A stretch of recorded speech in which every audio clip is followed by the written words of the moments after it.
We all have watched Wes Huff's meteoric rise over the past month or so due to the debate of Billy Carson and just the debunking of a lot of Billy Carson's beliefs. Well, since this meteoric rise, I've also seen on my channel a lot of people making the comments that the Bible has been changed, the Bible is corrupted, the Bible can't be trusted, and a lot of these other arguments that people make to debunk Christianity. Well, Wes has a video on this, so we're going to go over that today.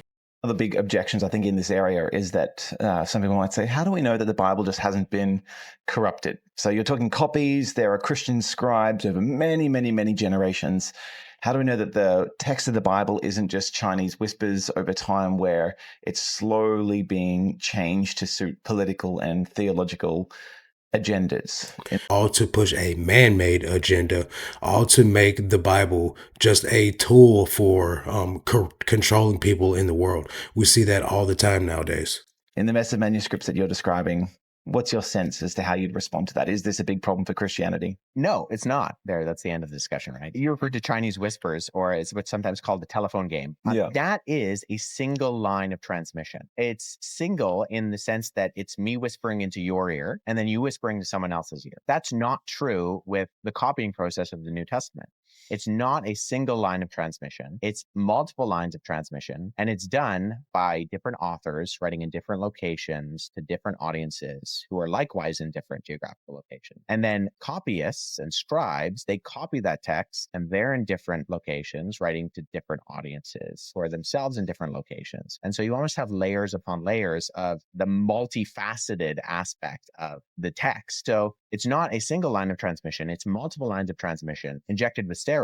When it came to scribe. Another thing is that when the KJV Bible, for instance, was transmitted and we had this translation created in order to spread the gospel to an English nation, that Bible was only using about 7 or so manuscripts from the times where the text was created.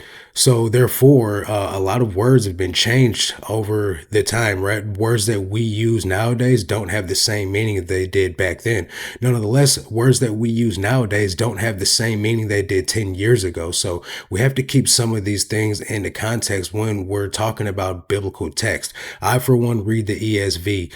Scholars have studied over 5,000 manuscripts in different texts to get a biblically accurate translation for us to then study and know the Word of God with. 7 documents for the KJV makes a wide variety of difference when it comes down to the validity of the text, which is why you see a lot of scholars using the ESV text as their go-to Bible. They weren't asking for their qualifications, whether they had a diploma from Pharisee University. They wanted you to be able to get a copy of the text. And so this resulted in the spreading of these Christian documents really far, really quickly. And yes, that resulted in things like scribal errors and mistakes from handwriting. But it also means that pretty early on, within a couple of centuries, you have copies of the Gospels, of Acts, of the epistles of Paul and Peter and James and Jude in places all over North Africa, throughout the Middle East, even into Asia and the British Isles. And so the accusation of the Da Vinci Code that they inserted the divinity of Christ into the Bible, the nature of how the text was spread out throughout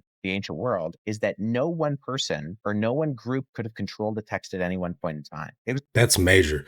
The way that this text got spread so quickly and so accurately means that at no given point in time, there would have been any time for someone to corrupt the text. So we got to understand, right? When there's multiple parties involved, hundreds of thousands of people that are in control of these churches that have these texts, they're not going to let some rogue agency over here come in and add something to the text and then not out it as false doctrine.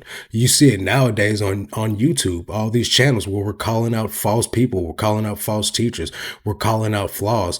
No one, if we're not allowing it nowadays, why would we have allowed it back then when it was so fresh in the minds of the followers of Christ? We have to understand this, guys. We're not going to let something come in and destroy the integrity of our faith. It was like shrapnel. They were blown everywhere all over the ancient world. In order for Constantine to have wanted to insert anything, he would have had to go and dig up copies of, say, the Gospel of John buried in the sands of Egypt hundreds of years before he was even born. It's not feasible and it's not probable. We know from the history of how the text spread, we know what Christians were reading in the 2nd century and in the 3rd and in the 4th and in the 5th, not just in Greek and Hebrew, but in Latin and in Coptic and in Old Church Slavonic and in Sahidic, Bohairic, you name the language. If it was an ancient world, the Christians were trying to translate it into it.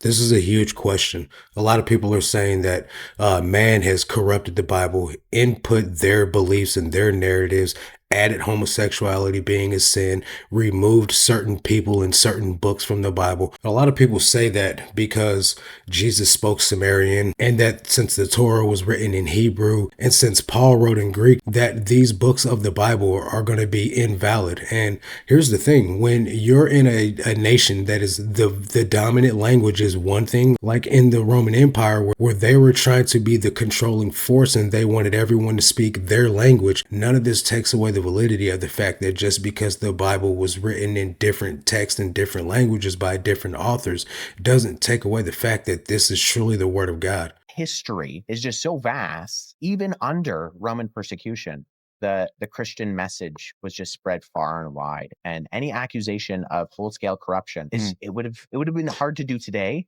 It was impossible to do then. Big shout out to Wes, who's made this his entire life's mission to unapologetically defend the gospel of Jesus Christ. And not only that, but have evidence to show us what backs up the claims that he's making about the validity of the gospels and how Jesus really was who he says he is. So be sure to check out the full-length video. I will share the link in the description. That's going to do it for this one. I'll catch you guys on the next one. Until then, God bless.